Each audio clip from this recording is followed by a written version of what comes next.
Human or vampire, the rules of survival are the same. Never trust, never yield, and always, always guard your heart. If you have been scrolling through Book Talk or browsing the fantasy shelves lately, you have almost certainly seen the striking covers of the Crowns of Nyaxia series.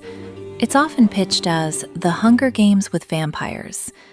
And while that is a great hook, it doesn't quite do justice to the sheer density and atmosphere of the world Carissa Broadbent has built. It's a world where the architecture is made of blood and magic, where the politics are as sharp as the fangs, and where the romance feels like holding a knife by the blade. But, like any high fantasy with deep lore, it can be a little overwhelming when you first step in. You have different houses, different species of wings, complex magic systems, and a pantheon of gods who seem to hate each other. So in this video, we're going to dive deep into this book's world. We are going to break down the visuals, the politics, and the magic of the Serpent and the Wings of Night, keeping things low spoiler so you can use this as a companion guide to your reading. Whether you are struggling to visualize the difference between a Hiaj and a Rishan, or you just want to immerse yourself in the vibes before you start, you are in the right place. Let's start where the book starts, the atmosphere. The first thing you need to understand about this setting is that it is hostile. We aren't in a sparkling, romanticized version of the modern world. We are in the House of Night, a kingdom where the sun is the enemy. The story opens in the ruins of Salinae, and this is crucial for understanding the stakes. When you picture Salinae, don't just picture a burnt-down village. Picture a crater. The destruction here was caused by magic so volatile, it didn't just knock down walls, it disintegrated them. The ground is covered in thick, gray ash that falls softly like snow, but it smells of sulfur and charred bone. The air is choked with toxic black smoke. This is the aftermath of a war between vampires, and standing in the middle of it is a small human child, Oraya. She is plucked from this wasteland by the vampire king himself, Vincent. This is the core of our story, a fragile human heartbeat surviving in a chest of armor, raised by the very monster who conquered her people. Fast forward 20 years, and we move to the present-day setting, the capital city of Sivrinaj. If you are trying to visualize this city, think of it as an island of Gothic civilization surrounded by a sea of harsh, undulating desert dunes. The aesthetic here is very specific. It's not wood and brick. It is polished granite, obsidian, and moon silver. The city skyline is jagged, dominated by massive onion domes capped in platinum that reflect the eternal moonlight. The windows aren't clear glass. They are made of indigo-stained glass that glows with a deep, bioluminescent purple light from within. It is hauntingly beautiful, but it is cold. And the city is vertically segregated. High above, in the silver spires, the vampires live in opulence. Down below, in the shadows of those towers, are the human districts. If the vampire quarter is cold perfection, the human district is hot, messy, and organic. It's made of crumbling clay and mud. The alleys are narrow and claustrophobic. It smells of sweat, unwashed bodies, and fear.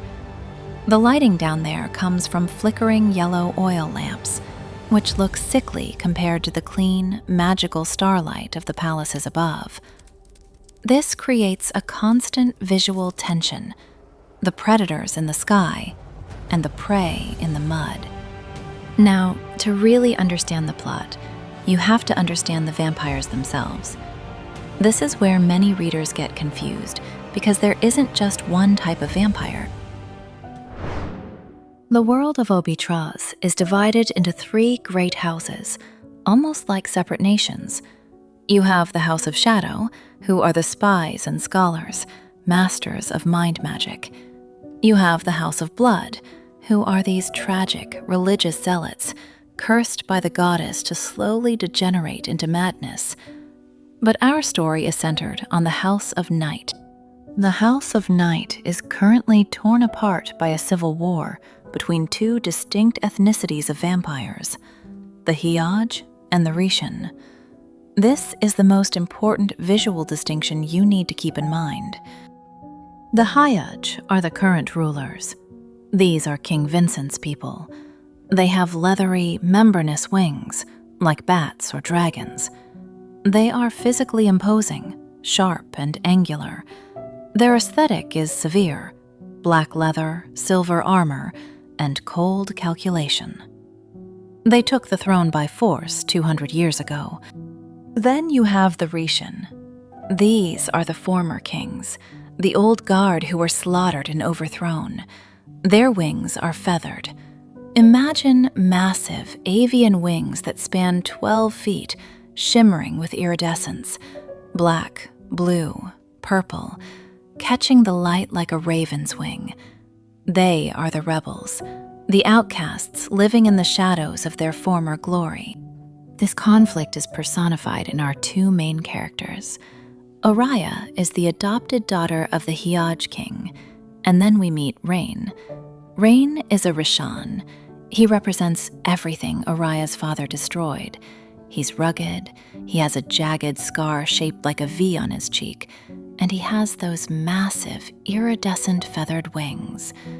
The visual contrast between them, the human girl in Hiaj black leather and the fallen prince with Rishan feathers, is central to the romance and the tension. But why are they fighting? They are fighting for a wish. The engine of this book is the Kejari.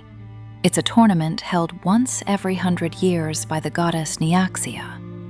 Nyaxia is the mother of death and night. She is a terrifying deity, depicted with hair like a galaxy of stars and eyes of pure void.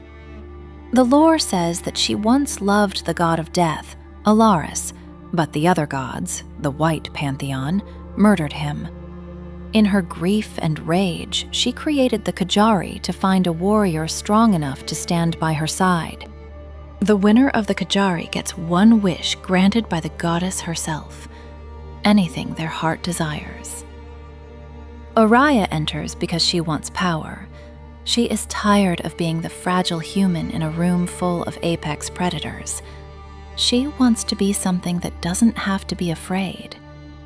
Raihn enters for reasons that are much more desperate, which peel back the layers of the political rot in the House of Night. The tournament takes place in the Moon Palace, and this building is like a character in its own right.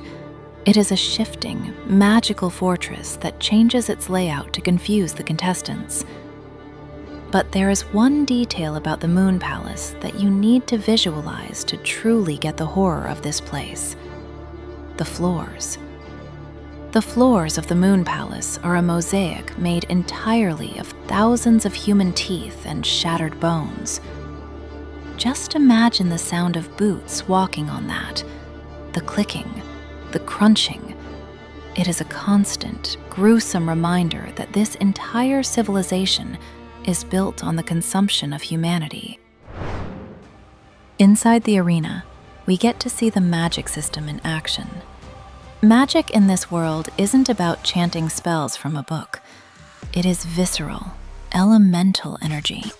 The vampires of the House of Night wield two main types of magic. The most common among the elite is called Nightfire. But don't picture orange flames. Nightfire is cold. It is blue-white, like liquid starlight or cold plasma. And the terrifying thing is that it doesn't burn you like normal fire. It withers you. It rots flesh from bone in seconds, aging the target into dust. It is a quiet, horrific way to die. Then you have Asteris. This is rare. This is the king's magic. It manifests as blinding black light, pure void energy that acts like a laser, erasing whatever it hits. It creates this stark, high-contrast visual on the battlefield of blinding whites and deep, sucking blacks. And just to throw a wild card into the deck, we have Misha. She is Raihnn's best friend and a fan-favorite character. She is a vampire, yes, but she is an anomaly. She wields the magic of the sun god Atraxis, the enemy of the vampire goddess. In a world of silver, blue, and black, Misha is gold. She glows with warm orange sunlight. But because she is a vampire, using this magic causes her physical agony. She is literally burning herself to light the way for others. The trials of the Kejari are designed to reenact the myths of the goddess Nyaxia's tragic past.